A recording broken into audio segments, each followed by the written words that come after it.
আসসালামু আলাইকুম রহমতুল্লাহি ওয়া বারাকাতুহু।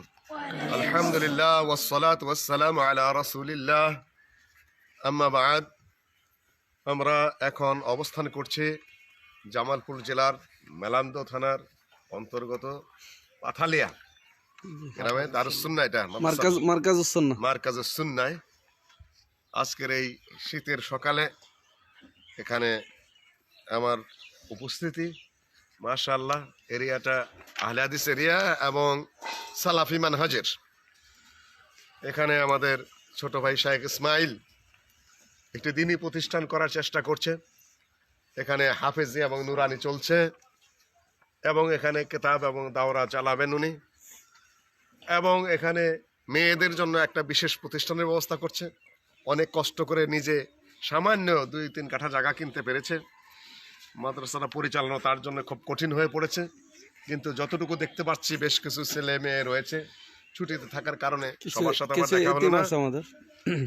কাজেই এই দ্বীনি প্রতিষ্ঠানটি পরিচালনার জন্য এবং উত্তর উন্নতির জন্য বেশ কিছু জায়গার প্রয়োজন। জায়গা ক্রয়ের জন্য দেশের এবং বিদেশের যে সকল দানশীল ভাইরা আছেন, দ্বীনের প্রতি যাদের আগ্রহ আছে, ইসলামী শিক্ষার প্রতি যাদের নিজেদের ভিতর থেকে প্রেরণা অনুভব করেন, তাদের কাছে অনুরোধ করব যে এই মাদ্রাসাটি দাঁড়ানোর জন্য, একটু জায়গা কেনার জন্য এবং ছেলেদের এবং মেয়েদের পড়াশোনার জন্য সার্বিক ব্যবস্থাপনার জন্য আপনারা যে যেখানে আছেন দেশে বিদেশে হাত খুলে আপনারা এখানে দান করবেন এবং সহযোগিতা করবেন। আপনাদের সহযোগিতা এবং দান পেলে ইনশাআল্লাহ এখানে শেখ ইসমাইল এবং তার সঙ্গীর সাথে যারা আছেন, খুবই স্বল্প বেতন 2000-3000 এর মধ্যেই শিক্ষকরা এখানে শিক্ষকতা করেন, শুধুমাত্র সোয়াবের নিয়তে। কিন্তু এটা অমানবিক, কেননা মানুষের জীবন তো চাহিদা আছে, সংসার আছে। অমানবিকভাবে হলেও দ্বীনি শিক্ষার সুবিধার্থে আল্লাহ হস্তেই তারা এই নাম কাস্তে বেতনে তারা এখানে শিক্ষা প্রদান করে থাকেন। কাজেই দেশের এবং বিদেশের যারা দানশীল ভাইরা আছেন তাদের প্রতি আমাদের একান্ত অনুরোধ থাকবে যে বহু জায়গায় তো আপনারা দান করেন, বড় বড় দান করেন, এখানে অত বড় দানের প্রয়োজন নেই, আপাতত নেই। কিন্তু বেশ কিছু জায়গা কিনতে হবে, ঘর তুলতে হবে, শিক্ষকদের সামান্য বেতন বৃদ্ধি করতে হবে।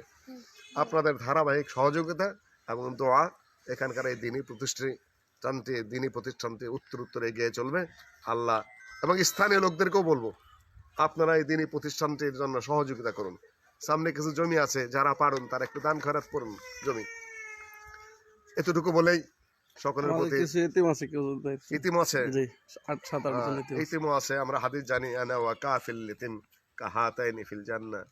আমি এবং ইতিমের যারা দায়িত্ব গ্রহণ করে, এই তর্জনী আঙ্গুল এবং বুড়া আঙ্গুলের মধ্যম আঙ্গুলের মধ্যে যতটুকু দূরত্ব, জান্নাতে আল্লাহর নবীর সাথে এতটুকু দূরত্বের মধ্যে তারা জান্নাতে অবস্থান করবে। সুবহানাল্লাহ। বহু হাদিস রয়েছে ইতিমের পালন করা এবং পরওয়ারিশ করা। এখানে বেশ কিছু ইতিমও আছেন এবং আরও ইতিম হয়তো বাড়বে এখানে। আপনারা তাদের জন্য একটা করে ইতিমের দায়িত্ব যদি আপনারা নিতে পারেন, মাসে যদি এই 2000-3000 করে টাকা দেন এক একটা ইতিমের জন্য, তাদের ভরণ পোষণটা চলে যায়। আলহামদুলিল্লাহ, আল্লাহ আমাদের সবাইকে তৌফিক দান করুন। ছাত্রদেরকে আকীদা সম্পর্কে দু একটা কথা একটু। এটা তো ওয়াজ হয় না, বাচ্চারা আছে এখানে দাঁড়ায় একটু বলো। সহি আকীদা, শুদ্ধ আকীদা। তোমরা যেখান থেকে আসছো সেখান থেকে দেশের বুকে ভ্রান্ত আকীদা এবং বাজে আকীদা, ইসলাম প্রসঙ্গে ভুল ধারণায় ভরা আছে। তোমরা এখান থেকে শুদ্ধ আকীদা শিখে যাবে এবং শুদ্ধ আকীদা পরিবর্তন করবে। হয়তো বাপসা দাদারা বলবে তোমরা কি শিখতেছো, তার বলবা যে এটাই আমাদের শুদ্ধ আকীদা কোরআন সুন্নাহ অনুযায়ী। ইনশাআল্লাহ তোমাদেরকে সঠিক সহি আকীদা শিক্ষা দিবে। রিজিকের অভাব হবে না ইনশাআল্লাহ। ভালোভাবে যদি কোরআন তেলাওয়াত করা শিখো আর একটু নাহু সরফ যদি ঠিক মতো শিখে যাও, আল্লাহ রিজিকের অভাব দিবে না ইনশাআল্লাহ। আল্লাহ রিজিক দাতা। শিক্ষকদের আকীদা সম্পর্কে একটু আমলের সবাই শিক্ষকদের আমল এবং আকীদা না থাকলে ছাত্ররা তাদেরকে শ্রদ্ধা করে না, ছাত্রদের মধ্যে তার প্রভাব পড়ে না। আমল এবং আকীদা এবং চালচলন, স্বভাব, উন্নত আদব আখলাক যদি থাকে শিক্ষকদের মধ্যে এবং কর্তৃপক্ষের মধ্যে, সেটা ছাত্রদের মধ্যে প্রভাব বিস্তার করে এবং সেটা দিন দিন তারা আত্মস্থ করে নেয় এবং ওইভাবেই তারা গড়ে ওঠে। এখান থেকে বের হয়ে যাওয়ার পরে যেন মানুষ মনে করে যে অমুক জায়গাতে পাশ করে এসেছে, এদের আদব আখলাক, চাল চলন, চরিত্র, বিদ্যা, আকীদা নিয়ে আর কোনো চিন্তার কোনো কারণ নেই। এখান থেকে যারা বেরিয়ে যাবে তারা ইনশাআল্লাহ এলেম আকীদা, আমল এবং চালচলন, আদব আখলাকে উন্নত স্বভাব নিয়ে ইনশাআল্লাহ বেড়ে যাবে। এটুকু বলে আমার বক্তব্য শেষ করছি। আসসালামু আলাইকুম রহমতুল্লাহি ওয়া বারাকাতুহু।